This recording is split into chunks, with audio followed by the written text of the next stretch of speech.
বন্ধুরা দেখো, আমি এবং আমার 3 বাচ্চা সহ এখন পরন্ত বেলায় কফি দিয়ে, লেবু দিয়ে চা বানিয়েছি এবং চা পাতা দিয়ে।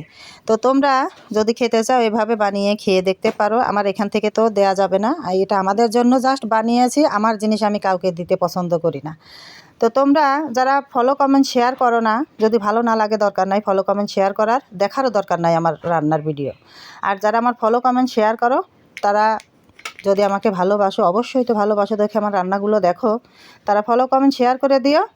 আর আমার বাচ্চাদের জন্য দোয়া এবং ভালোবাসা দিও।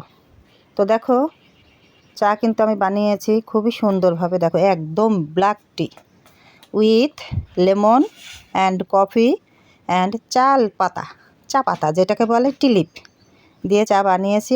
এখন খেয়ে নেব। চা তো কখনো খাওয়া যায় না, পান করে নিব। তা তোমাদের যদি ভালো লাগে এভাবে বানিয়ে খেয়ে দেখো, ভালো লাগবে। আর আমার পাশেই থেকো, সঙ্গে থেকো। আর যারা আমারকে নিয়ে হিংসে করো, আমার পাশে থাকতে চাও না, ফলো কমেন্ট শেয়ার দাও না, তাদের ফলো কমেন্ট শেয়ার আমার দরকার নাই।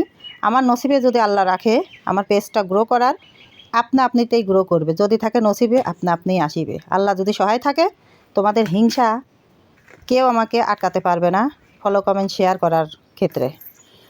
তো এই পর্যন্তই। আল্লাহ হাফেজ। সবাই ভালো থেকো, সুস্থ।